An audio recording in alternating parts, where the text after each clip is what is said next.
말이에요. 네, 우리가 지난 시간에는 이제 부자 청년에 대해서 말씀을 나눴습니다. 부자 청년이 무엇을 의미하는가? 오늘날 교회들을 의미하고 있는데 하나님의 말씀을 철저히 지키고 행하고 있어요. 행하고 있는데 재물로 인해서 주님을 온전히 쫓지를 못한다.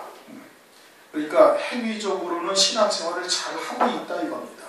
모든 계명을 지켰다라는 것은 오늘날 뭘 말하고 예배 잘 드리고 주님이 하라는 건 다 했다는 얘기예요. 그런데도 뭔가 채워지지 아니하니까 주님에게 찾아온 것이거든요. 그렇게 육으로는 아무리 해도 영이 채워지지 아니하는 거예요. 영이 채워지지 아니하니까 주님에게 찾아와가지고서 계명을 다 지켰는데 내가 무엇을 어떻게 더하면 영생을 얻겠는가. 뭔가 자기도 알고 있는 것이죠. 깨닫고 있는 것이죠. 오늘날도 역시 마찬가지로 육으로 사는 사람들은 열심히 교회를 왔다 갔다 하고 또는 뭐 여러 가지 그냥 이 그룹을 만들어 가지고서 참여를 하고 여기저기 두세 군데씩 속해가지고 일주일을 바쁘게 왔다 갔다 하면서 분주하게 지낸단 말이에요. 그렇게 해야 구원이 되는 것으로 알고 있는 거예요. 율법과 계명을 철저히 지켜야 구원이 된다고 생각하는 것처럼 그런 것으로 알고 있는 거예요. 그런데 그렇게 해서 구원이 되는 것이 아니에요. 그 본인들도 알아요. 영이 산자고 영이 깨어 있으면은 주일 성수를 하고 무슨 뭐 선교회 어디 참석을 하고 어디 갔다 오고 뭐 하고 무슨 모임이 있어서 모이고 뭐 그냥 구역 예배 드리고 어쩌고 저쩌고 해봐야 무언가 채워지지 아니하는 것이 있음을 안다 이겁니다. 진리가 없으면 그런 거예요. 그러니까 이 청년이 주님 앞에 와가지고서는 이제 묻는데 그냥 다 팔아서 가난한 자들을 나눠주고 나를 쫓으라. 그러니까 이게 재물로 인한 위로, 재물로 인한 이 힘, 안락함, 이것을 버리지를 못하는 것이죠. 그러니까 마태복음 6장 24절에도 말씀하고 있잖아요. 하나님과 재물을 겸하여 섬길 수가 없다. 이거 아주 심각한 문제인 거예요. 재물의 힘이, 재물이 주는 기쁨이, 재물이 주는 이 권세가 마치 그와 하나님과 비교할 수 있는, 하나님을 버릴 수밖에 없는 이와 같은 자리로까지 이끌어가고 있다 이겁니다. 마귀의 권세가, 마귀가 주는 미혹의 역사가, 유혹의 역사가 이와 같이 크다는 것을 우리에게 지금 말씀해 주시는 거예요. 그러면서 이제 23절 예수께서 제자들에게 이르시되, 이제는 누구에게 말씀하시는 거예요? 제자들에게 말씀하시는 거예요. 제자들이 말씀하시면서 내가 진실로 너희에게 이르노니 부자는 천국에 들어가기가 어려움이라. 그러면서 제자들에게 말씀하시는데 뭐라고 말씀하시는 거 아니? 부자는 천국에 들어가기가 아주 어렵다. 부자는 천국에 들어가기가 어렵다. 그러면 예수 믿는 사람들은 그냥 모두가 다 가난해야 되는가? 그냥 버는 족족 다 가난한 사람들 나눠주고 자기는 그냥 운막 같은데 땅굴이나 파고 들어가서 살고 전부 다 가난하고 완전히 그냥 청빈한 그러한 삶을 살아야 되는가? 그런 것은 아니라는 말씀이에요. 그러니까 제자들에게 지금 부자에 대한 개념이 무엇인지를 지금 설명을 해주는 겁니다. 뭐가 부자냐? 이거를 지금 말씀을 해주시는 거예요. 부자가 왜 근심하며 갔어요? 재물로 인해 가지고. 재물이 많음으로 심히 근심하며 갔다. 그렇게 지금 말씀하고 있어요. 재물이 많았어.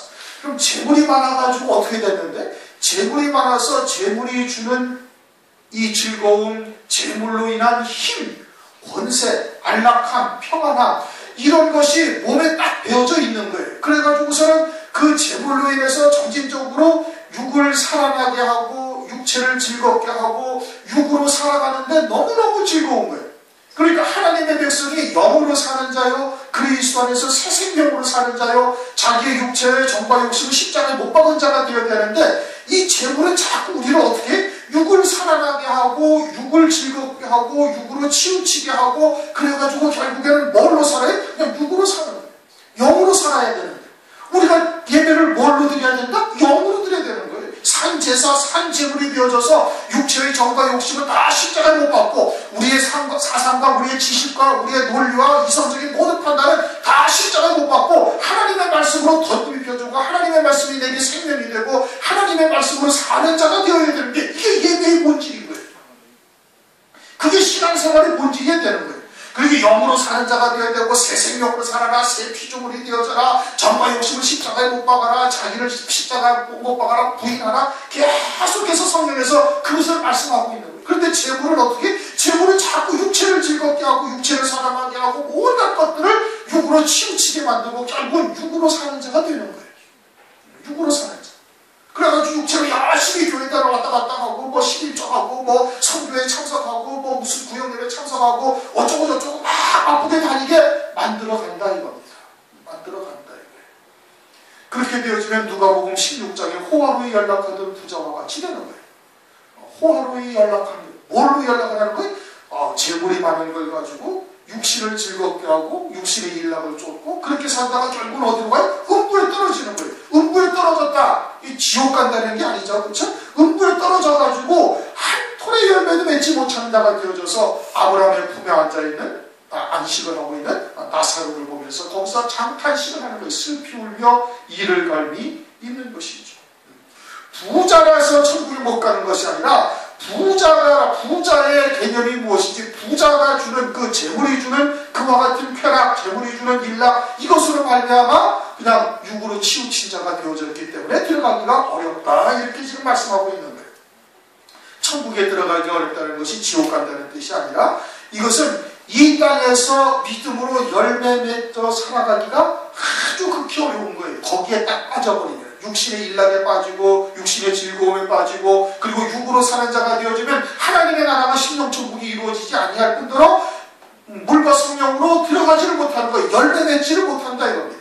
그런데 이 땅에서 하나님의 나라가 이루어지지도 아니하고 부활의 생명으로 살지도 아니하고 나는 부활이요 생명인데 죽어도 사는 자가 되는 거, 살아서 믿는 자는 영원한 생명으로 그냥 잇대어 사는 자가 되어야 되는데 그런데 어떻게? 육으로 살았으니까 한 톨의 열매도 맺지 못하는 자가 되어져서 하나님 나라에서 영원한 기업을 누리는 자가 되지 못한다 이겁니다. 부자라서 천국에 못 간다는 뜻이 아니에요. 그러니까 하나님으로서는 할 수 있다 말씀하고 있는 거예요. 왜 천국에 못 간다고요? 육으로 사는 자로 딱 빠져버렸기 때문에 그런 거예요. 재물이 주는 힘, 재물이 주는 즐거움, 육신의 일락으로 치우쳐 살다가 육으로 사는 자가 되어져 있기 때문에 그래서 천국에 들어가기가 어렵다 이겁니다. 그런데 마지막 때가 무슨 때와 같다? 노아의 때와 같고 롯의 때와 같다 이겁니다.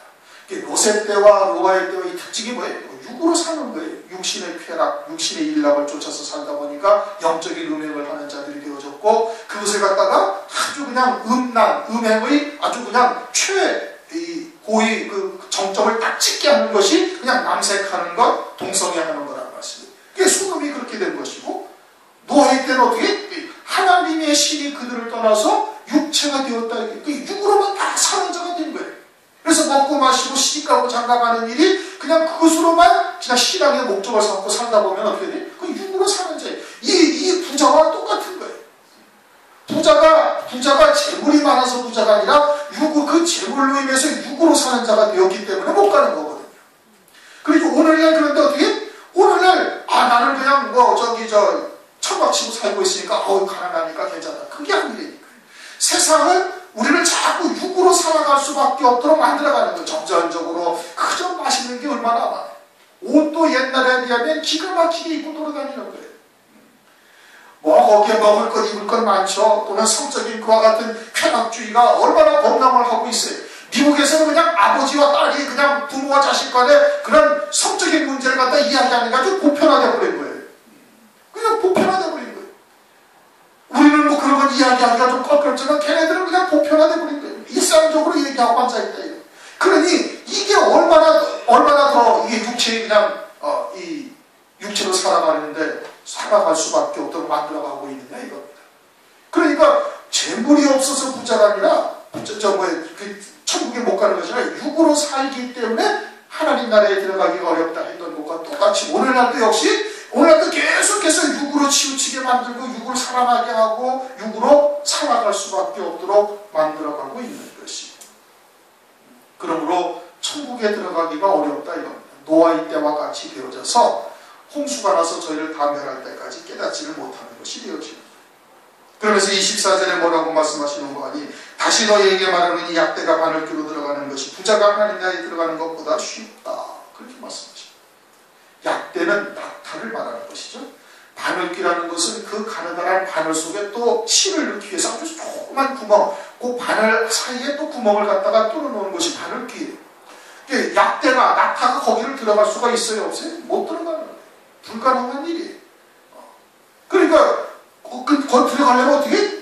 그 약대를 다 그냥 가루로 부시면은 그걸로 지나갈 수가 있지. 완전히 고운 가루가 돼가지고 하면은 그게 들어가는 거예요.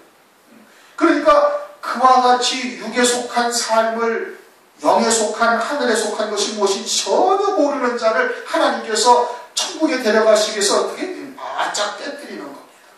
그냥 다 부셔뜨리는 거예요. 완전히 고운 가루가 되도록 완전히 하나님께서 부셔뜨리는 거예요. 그래서 재물로 인한 즐거움, 육신의 일락을 추구하던 것에서 완전히 벗어난 자가 딱 되게 하신다 이겁니다. 그것을 연단으로 하시든 뭐 어떻게 하시든 하나님께서 뭐 질병으로 하시든 하나님께서 그 즐거워하던 육체를 의지하던 육체의 일락을 쫓던 그 모든 것들을 하나님께서 다 철저하게 부셔뜨리면 그걸 바늘길을 통과할 수가 있는 거예요. 그러니까 이사야서 3장 1절에 뭐라고 말씀하셔요? 네 의뢰하는 물, 네 의뢰하던 양식을 하나님께서 다 빼앗아 가신다. 다 빼앗아 가신다. 그래가지고 철저하게 깨뜨려 버리시고 낮추시고 그래가지고서는 들어가게 하나님께서 하시죠. 그래서 25절 제자들이 듣고 심히 놀라가는데 그런 중 누가 구원을 얻을 수 있으니까? 그럼 아무도 구원받을 수가 없겠구나. 지금 제자들은 부자가 무엇을 의미하는지 깨닫지를 못하고 있는 거예요. 부자에 대한 개념이 무엇인지를 모르고 있는 거예요. 오늘날도 성경을 보면서 지금 부자에 대한 개념이 무엇인지를 모르는 거예요. 가난한 자에게 복음이 증거된다, 복음이 전파된다고 말씀하셨는데 그 가난한 자가 그냥 자기가 욕심이 없으면 가난한 자라고 생각을 하는 거예요. 뭐가 가난한지를 모르는 거예요. 영과 육이 구별되지 못하니까 그저 내가 욕심 부리지 아니하고 주심대로 살아가면 그것이 가난한 자다. 천만에 그게 가난한 자가 아닌 겁니다. 그게 가난한 자가. 그러니까 부자가 지금 천국에 들어가지 못한다. 약대가 바늘길을 통과하는 것이 지나가는 것이 부자가 하나님 나라에 들어가는 것보다 더 쉬우리라. 그러니까 누가 구원을 얻겠는가? 아무도 구원받을 수가 없겠다. 그렇게 말하고 있지. 그러자 예수께서 저희를 보시며 가라사대 사람으로서는 할 수 없으되 하나님으로서는 다 할 수 있느니라. 사람으로서는 아무리 해도 안 된다는 거예요. 육으로는 아무리 해도 안 된다는 거예요. 아무리 돈을 닦고 신앙생활을 30년을 하든 아니면 뱃속에서부터 신앙생활을 해서 죽을 때까지 신앙생활하고 내가 열심을 내가지고는 할 수가 있다 없다? 안 된다는 얘기예요. 육으로는 안 돼요. 왜? 원죄라는 거역의 씨가 우리 안에 있기 때문에 육체로는 아무리 자기가 그 모든 소유를 다 버리고 육체의 즐거움을 벗어서 나 산다 하더라도 그게 되지가 않아요. 사람으로서는 할 수가 없대요. 율법을 사람이 지켜 행함으로 의롭다 할 수가 있어요? 없어요? 안 되는 거예요. 그러니까 사람으로서는 절대 그 나라에 들어갈 수가 없다. 그러면 어떻게 한다? 하나님으로서만 하실 수가 있는 거예요. 하나님으로서 어떻게 하실? 하나님께서 그 모든 것을 다 깨뜨려서 의뢰하던 것을 다 빼앗으셔가지고 그리고 육에 속한 자로부터 벗어나서 하늘에 속한 자로 하나님께서 세우시는 거예요. 믿는 자에게 철저히 그 의지하는 것을 다 깨뜨리고 부셔뜨리고 다 빼앗아 가셔가지고 우리곳은 이제는 아무것도 없어서 그냥 하나님 나라만 소망할 수밖에 없는 자로 하나님께서 만들어 가시는 거예요. 성령을 부어주셔서 하늘에 예비하신 영광이 무엇이고 영으로 산다는 것이 무엇이고 주님을 쫓아 좁은 길 협착한 길로 간다는 것이 무엇을 의미하는지 이 땅에서 그리스도인으로서 하나님의 뜻을 이루는 믿음의 삶이 무엇인지를 차근차근 깨뜨려줘야 가르쳐 배울 수가 있는 거예요. 알 수가 되는 거예요. 고난이 내게 유익이라. 그로 인하여 내가 주의 율례를 배우게 되었나이다.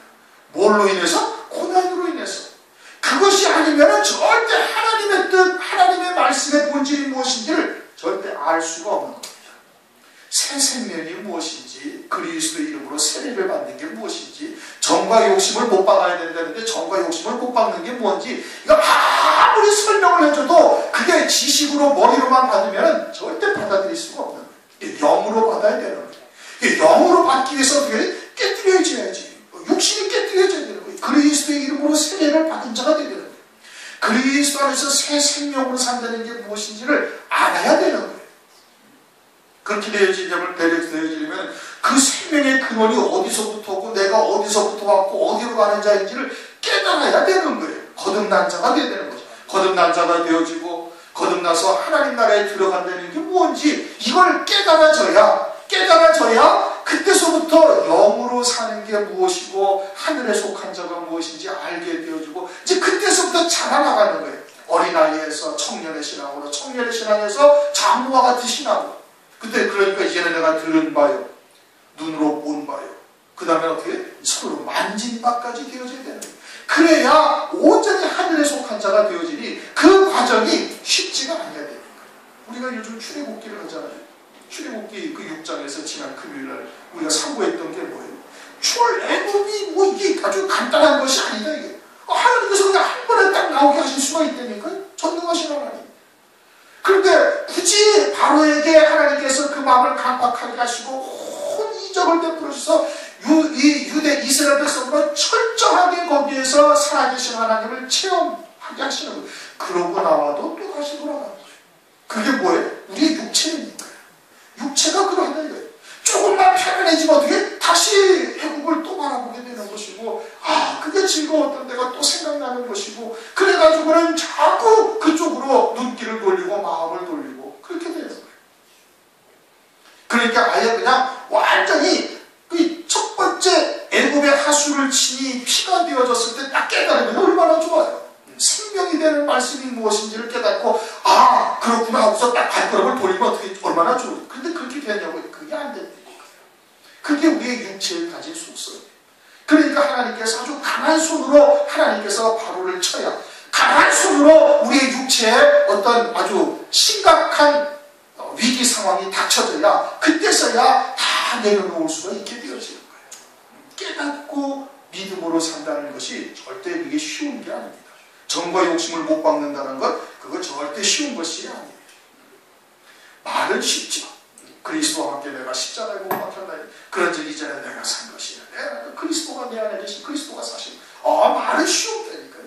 그런데 그 그리스도로 산다는 것, 다시 말하면 하나님의 말씀을 믿는 믿음으로만 산다는 것, 우리가 세상에서 배웠던 지식이나 논리적인 사고방식이나 또는 재물에 관한 유혹이나 이와 같은 것을 다 육신의 일랑을 다 벗어버리고 그렇게 하나님의 말씀을 믿는 믿음으로만 산다는 것이 이게 절대 쉬운 게 아니라는 거예요. 그게 쉽지가 않지. 그러니까 하나님께서 우리를 어떻게 철저하게 깨뜨리시는 거예요. 아주 낮은 자리까지 내려가게 하시고 그냥 바닥을 설설설설 기게 하시고 그렇게 해서 하나님의 하늘나라만 딱 소망하게 하셔서 믿음으로만 살아가게 하시는 거예요. 그때 되어지면은 재물이 내 것이어야 내 게 아니다 이겁니다. 있어도 그만이고 없어도 그만이 되는 거예요. 그것이 하늘에 속한 자요, 하늘의 시민권을 가진 자요, 그리스도 안에서 새로운 피조물이다. 이게 새로운 피조물이 되어졌어요. 그것은 육체대로 아는 자가 아니에요. 육체로 보이는 것이 그의 실상이 아니에요. 그 안에 있는 하나님의 말씀이 그를 붙잡아 그를 결박하여 이끌어가시는 그 안에 있는 생명이 되는 말씀이 그의 실상인 것이고, 그 말씀대로 육체를 벗으면 하나님께서 그대로 하늘나라에서 이루시는 역사를 보게 된다 이겁니다. 그게 생명이에요. 그게 영원한 생명이 되는 거예요. 그런데 그렇게 믿음으로 살기까지가 이게 결단코 쉬운 일이 아니다 이겁니다. 그러니까 많은 연단, 쇠풀무와 같은 연단, 그냥 순결한 은을 갖다가 7번 단련한 풀무불과 같은 그와 같은 과정들이 거쳐져야 그 믿음으로 살아가는 수가 있게 되어지는 것이죠. 이게 하나님으로서만 되는 거예요. 사람으로서는 할 수 없을 때 하나님으로서만 된다.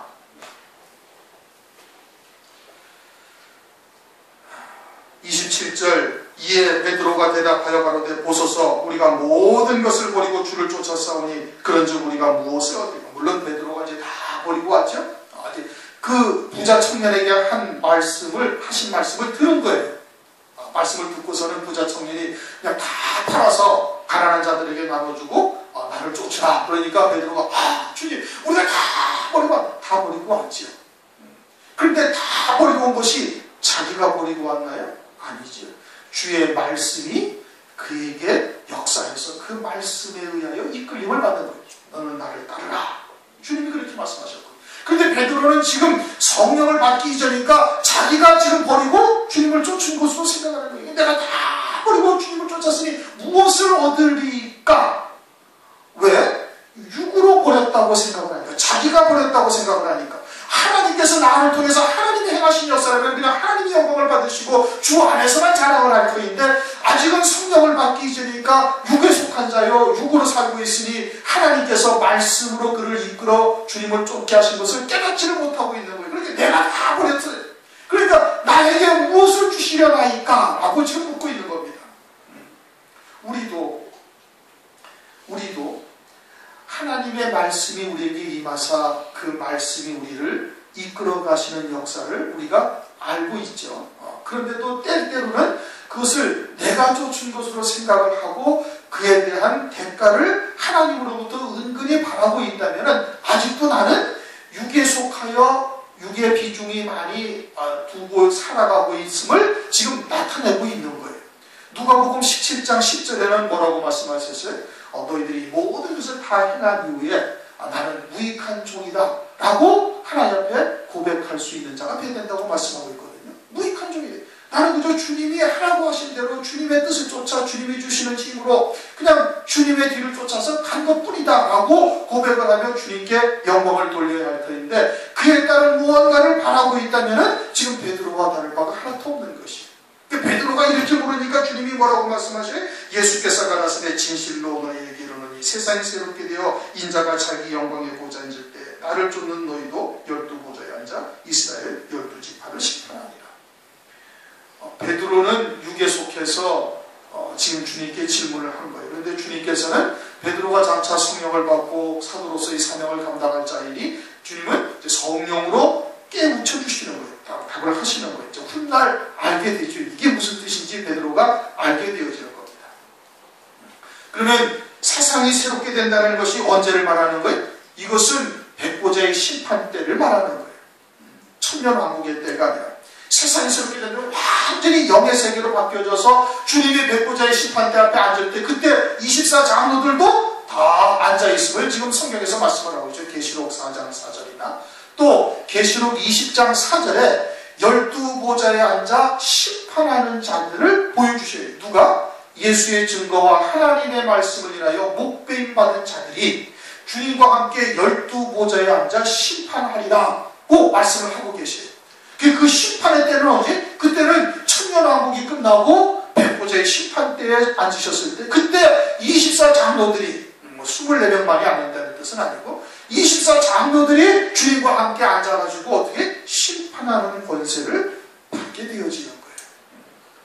심판의 권세가 요한복음 6장을 보면은 예수님이 심판의 권세를 받으셔요.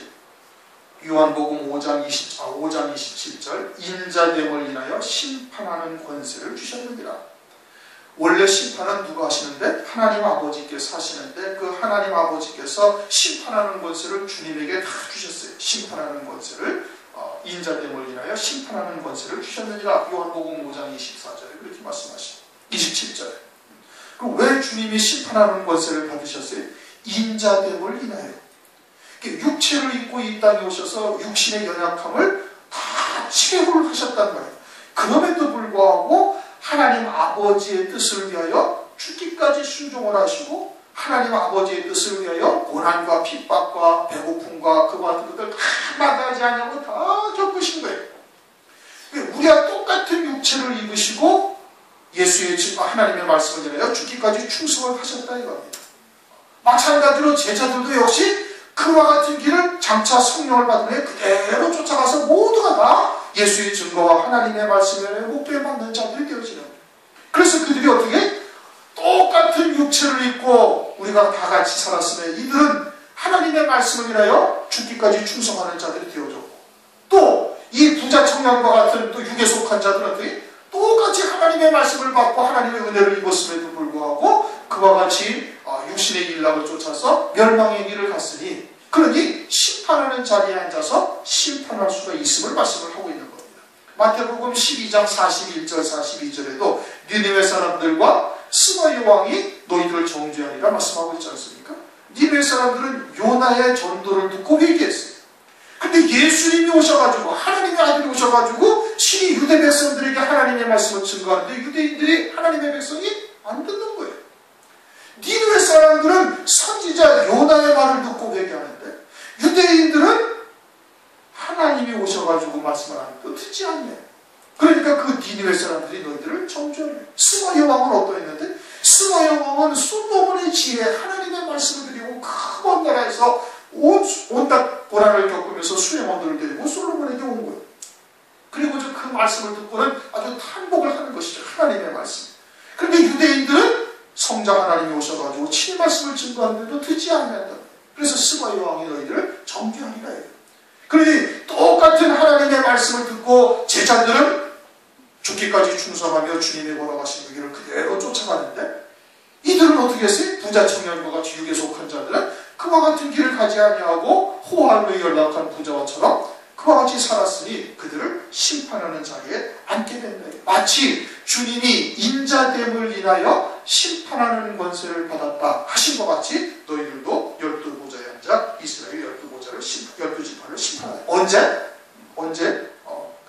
백보좌의 심판에 대해 그렇게 하실 것을 말씀을 하고, 29절 또 내 이름을 위하여, 성경에서 이제 내 이름이라 하면 이제 무슨 뜻인지 잘 아시죠? 그렇죠? 내 이름이다 라는 것은 아버지의 뜻을 깨닫고 믿음으로 하나가 되어진 자로서 집과 형제나 전투나 이런 것을 다 버린 자가 되는 거예요. 그 말씀에 온전히 붙들린 바 되어져서 오직 새 생명으로만 사는 자가 되어지고, 세상이 내게 관계할 것이 없고 나도 또한 세상에 관계할 것이 없는 자로 살게 되어지면, 이런 뜻인 겁니다. 그러면 우리가 예수님의 이름으로 기도를 해요. 그렇죠? 예수님의 이름으로 기도를 합니다. 우리가 다 기도할 때마다 예수 그리스도의 이름으로 기도드립니다. 이렇게 하잖아요. 그러면 그 앞의 내용은 어떻게 해야 되는 거예요? 그 앞의 내용도 아버지의 뜻대로 구하여야 되는 겁니다. 그렇죠? 예배를 누구의 이름으로 드리는 거예요? 예수 그리스도의 이름으로 드리는 거예요. 누구에게? 아버지 하나님께. 누구에 의해서? 성령 하나님에 의해서 이 예배를 드리는 거예요. 그러면 이 예배가 오직 어떠한 것을 추구해야 되는 거예요? 하나님 아버지의 뜻만을 추구해야 되는 거예요. 그게 진리죠. 그래서 영과 진리로 드리는 예배를 하나님이 찾으신다고 말씀하고 있는 거예요. 그러니 우리가 기도할 때도 그냥 자기가 원하는 대로 자기의 뜻대로 하나님께 막 기도하고 기도의 제목을 열거해가지고 이렇게 해주시고 저렇게 해주시고 어쩌고 저쩌고 하고 예수님의 이름으로 기도합니다. 아멘 믿습니다. 그러면 되는 겁니까? 아니란 말씀입니다. 그건 어린아이 같은 신앙이죠. 말씀의 초등학문 같은 그와 같은 신앙인 거예요. 아주 젖먹이 신앙인 것이죠. 그러니 오늘날 우리가 성숙한 자로서 기도한다면 어떻게 기도해야 돼? 하나님의 말씀을 가지고 그 하나님의 뜻을 깨닫고 그 뜻대로 이루어지기를 하나님께 구하는 자가 되어야 되는 거예요. 거기에는 자기의 생각이나 자기의 이성이나 자기의 유익을 구해서는 아니 되는 거예요. 아버지의 뜻이 하늘에서 이룬 것처럼 땅에서도 이루어지다 라고 구할 수 있어야 되는 것이고, 그렇게 구할 때 예수 그리스도의 이름으로 기도드립니다 해야 이게 올바른 기도인 거예요. 그렇게 말씀을 가지고 기도해야 돼요. 그래서 골방에 들어가 문을 닫고 기도하라 이겁니다. 마태복음 6장 산상문에 골방에 들어가서, 골방에 들어간 게 뭐예요? 성전의 골방이다. 그것은 세상도 아니고 성소에 들어간 것도 아니고 딱 경계선 벽에 있는 그 골방인 거예요. 그러니까 육체의 나도 아니고 영적인 존재도 아닌 이제 그와 같은 자리에서 하나님께 속하였죠. 성소 안에 벽이니까, 성소의 벽이니까 하나님께 속한 자로서 영으로서 예배를 드려야 되는 거예요. 기도해야 되는 것이고 예배를 드려야 되는 것이고, 그러할 때 문을 닫고 기도해야 돼요. 그 문이 뭐라고요? 하나님의 말씀이지. 내가 양의 문이니 주의 말씀을 가지고 아버지의 뜻을 가지고 그렇게 기도해라. 너희는 이렇게 기도하라 하면서 마태복음 6장에 말씀을 하고 있는 거예요. 내 이름으로, 내 이름을 위하여, 이게 뭘 말하는 거예요? 아버지의 뜻을 무엇인지 깨닫고 그 뜻과 믿음으로 하나가 되어져서 집이나 형제나 자매나 부모나 자식이나 전토를 벌일 자마다 여러 배를 갖고도 영생을 상속하리라. 이단들이 이 말씀을 가지고 가족들도 다 버리고 그냥 교회 와서 살아라. 부모고 자식이고 다 필요 없다. 그래가지고 뭐 신천지 이런 데서 다 지금 그렇게 하고 앉아있는 건 아니겠습니까? 근데 이 말씀이 그런 말씀이라면 그 앞에 19장 5절 사람이 그 부모를 떠나서 아내에게 아파여 그 둘이 한 몸을 이룰지니라, 한 몸이 될지니라. 하신 말씀은 그럼 뭐냐 말이에요. 가족을 다 해체해버리란다면 그럼 앞에 말씀하고 뒤에 말씀하고 불과 한 5분 전에 하신 말씀하고 뒤에 말씀하고 상충이 된다는 것이죠. 그렇죠? 주님이 이걸 그 앞에 하신 말씀을 깜빡 잊어버려가지고서는 이런 말씀을 하시나요? 아니란 말씀이에요. 그러니까 이 말씀의 본질이 무엇인지를 잘 깨달아야 되는 거예요. 이것은 뭘 말하는 거예요? 이것은 철저히 자기의 정과 욕심을 십자가에 못 박은 자, 자기를 부인하는 자, 이와 같은 옛사람은 예수와 함께 이미 딱 죽은 자로서 오직 그리스도 안에서 새 생명으로 새 피조물로서 사는 자가 되어져야 함을 말하는 거예요. 내 이름을 위하여 그렇게 온전한 새로운 피조물로 살아가는 자가 되어지면은, 그러면은 어떻게 받는다? 여러 배를 받는다. 이게 자식을 하나를 버리면은 둘을 얻고, 부모 엄마 아빠를 버리면은 그럼 부모가 두 분이 생긴다, 네 분이 생긴다는 얘기입니까? 그런 뜻이 아니죠. 그렇죠? 그러니까 이것은 여러 배를 받는다는 것은 세상에서의 그러한 육신의 기쁨보다도 더 큰 하늘에 속한 기쁨을 맛볼 수가 있게 되어지고, 육체를 떠나게 되어지면은 이제는 그 기쁨이 훨씬 더 큰 기쁨으로 우리에게 영원토록 누리게 되어질 것을 말씀을 하고 있는 거예요. 영생을 상속하리라. 영생이라는 것은 그와 같이 하늘나라에서 영원한 기업을 누리면서 하늘나라에서 영원토록 하나님 아버지와 함께 기쁨을 안식하면서 기뻐하면서 찬송하면서 지나게 되어지는 그 생명을 말하는 것이죠. 이 땅에서도 이미 그 부활의 생명, 그리스도 안에서 새 생명으로, 새 피조물로 영원한 생명으로 살아가고 있으니까 그냥 영생은 당연히 받는 것이다. 여러 배를 받게 되죠. 마가복음 10장을 보면, 우리 마가복음 10장을 다시 한번 보십시오. 마가복음 10장 29절 30절. 마가복음 10장 29절 30절.